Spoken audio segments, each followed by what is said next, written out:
Express ট্রেনে এত ভিড় দেখো, ছেলেপুলে এক্সাম চলছে হয়তো কলেজে, চারিদিকে দেখো ভিড় প্রচুর। বুঝতে পারে না টাইমলি, অনেকেই ট্রেন মিস করে এক্সাম। এই লাইনে একটা ট্রেন দেওয়া উচিত, সত্যি সত্যি ছেলেপুলের প্রচুর অসুবিধা হয় ট্রেনটা নিয়ে। রিজার্ভেশন কম্পার্টমেন্টগুলো ভিড়ে এত হয়,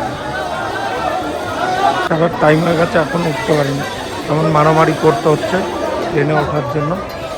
প্রচুর এক্সাম পড়লে প্রচুর প্রবলেম হয়, গাড়ি আনা হয়নি, টোটো করে ঘুরতে হচ্ছে। তাই একটা কাস্টমারের কাছে গিয়েছিলাম টোটো করেই, তো এখন ফিরছি ব্রাঞ্চের দিকে।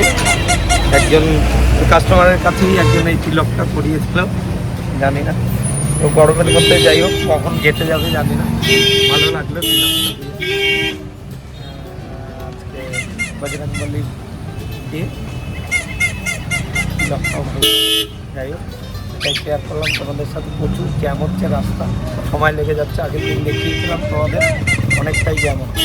এই দেখো একটা কারখানা বিড়ির, এত বড় বিজনেস। এই যে টোটাল কারখানা দেখো, এই যে দাদারা সব বানাচ্ছে এখানে।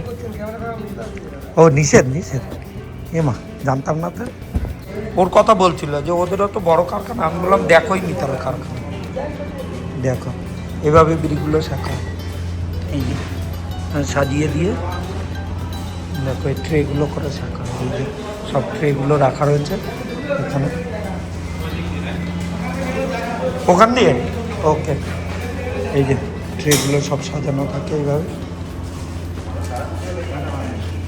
এই যে টোটাল ট্রেগুলো সাজানো এইভাবে।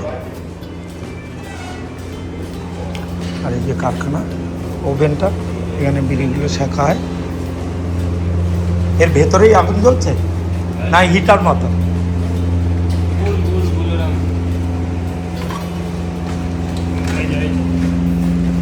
এই যে নিচে আগুন জ্বলছে দেখো, এরকমভাবে পুরো তাক সাজানো থাকে। এই যে ট্রেগুলো এরকম উপর নিচে করে দিতে হয়, দাদারা এগুলো চেঞ্জ করে করে দেয়। কতক্ষণ লাগে দাদা এক একটা ট্রে এরকম শেখতে? এক একটা ট্রে শেখতে 4-5 ঘন্টা? মানে এর কটা করে ট্রে আছে? ও কটা ওভেন আছে? এই সব কটা চলছে একবারে? আচ্ছা আচ্ছা। এই এক একটা ট্রেতে কতগুলো করে বিড়ি এই এগুলো আছে বান্ডিল? 6000? বাবা, 6000 বিড়ি আছে এখানে, দেখে তো মনে হচ্ছে না। যাই হোক এরকম সেট আপ থাকে পুরো। দেখো অনেকদিন গল্প করেছি কিন্তু দেখানো হয়নি একদিনে, ওই জন্য আজকে তুললাম এটা। এই যে এত সুন্দর করে সাজানো থাকে দেখো বিড়িগুলোকে পুরো। এই যে ওভেনগুলো পুরো এরকমভাবে থাকে টোটাল। গুলেই চলে কাকু? আচ্ছা আচ্ছা আচ্ছা। এ ধোঁয়া হয় না কোনো? ধোঁয়াটা কোথা দিয়ে পাস হয়? ও পাইপ আছে, পাইপ করা, খুব সুন্দর সেট আপ। কতক্ষণ সারাদিন চলছে? হ্যাঁ। এই যে এখানে এই আরেকটা ওভেন রেডি করা হচ্ছে গুল দিয়ে। মোটামুটি এক একটা রেখে কটা 15টা করে থাকে। এই ও এটা কালকের জন্য রেডি হচ্ছে, এখন থেকে আগুন জ্বালিয়ে রাখতে হবে? আগুনটা কবে লাগাবে? ও সকালে। আচ্ছা এই দেখো এখানে ভেন্টিলেটরের ব্যবস্থা আছে, আবার টোটাল সেফটির ব্যাপার আছে। তৈরি হচ্ছে, দেখালাম তোমাদের একটা বিড়ির কারখানা। যাই হোক প্রচুর ইনকাম, প্রচুর। 2 ভাই আছে, 2 ভাই মিলে এই কারখানা দিয়ে শপিং মল করেছে দুটো, একটা বিশাল বড় রেস্টুরেন্ট খুলেছে। তো শপিং মলকে ভাড়া দিয়েছে, একটা বিল্ডিং, জমি জায়গা, অসংখ্য কিছু করেছে এখানে।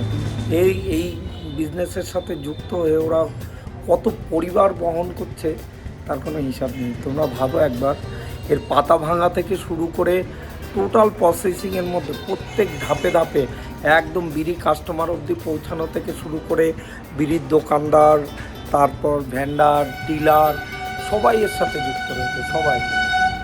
সবাইকে দিয়েই এটা করতে হয়। ওদের এইসব বিজনেসের কথা উনি আমাদেরকে বলছিলেন, যে যেহেতু আমাদের কাস্টমার হয়, বলছিলেন আমরা 2 ভাইয়ের অ্যাকাউন্টে পার মান্থ 33 লাখ টাকা করে ঢুকছে। তো আরও বাড়াতে হবে ইনকামটা, তাই বলছিল। আমরা ভাবছি আমাদের সার্ভিস লাইফটাকে বরবাদ করে কী করে ফেলেছি। আর এনারা বিজনেস করে বিজনেসের সাথে যুক্ত হয়ে আজ কোথায়, জমি জায়গা সম্পত্তি শপিং মল থেকে শুরু করে সব সাধারণ এই বিড়ির বিজনেস করে। ভাবো তাহলে একবার। তো বিড়ির কারখানাটাও দেখালাম, তোমাদের লেবার আর প্যাকিং দেখাতে পারিনি, কারণ কিছু রেস্ট্রিকশান থাকে ওনাদের ব্র্যান্ডের নামের জন্য, তো ওইটা দেখাতে পারিনি। প্রচুর লেবার, পুরো মনে হবে একটা স্কুল ঘর ছুটি হলো এরকম। মহিলারা সব ওখানে বিড়ি বাঁধেন, প্লাস হচ্ছে প্যাকিং হয়, শেখা হয়, এগুলোই দেখা। আমাদের সাথে আবার নেক্সট ডে দেখা হচ্ছে। আজকের জন্য টাটা, বাই বাই, ওকে, গুড নাইট, ভালো থেকো সবাই। আমার ভিডিওগুলো ভালো লাগলে একটু লাইক, সাবস্ক্রাইব আর কমেন্ট করো, পারলে শেয়ার করো ভিডিওগুলোতে। থ্যাংক ইউ, গুড বাই, সবাই ভালো থেকো।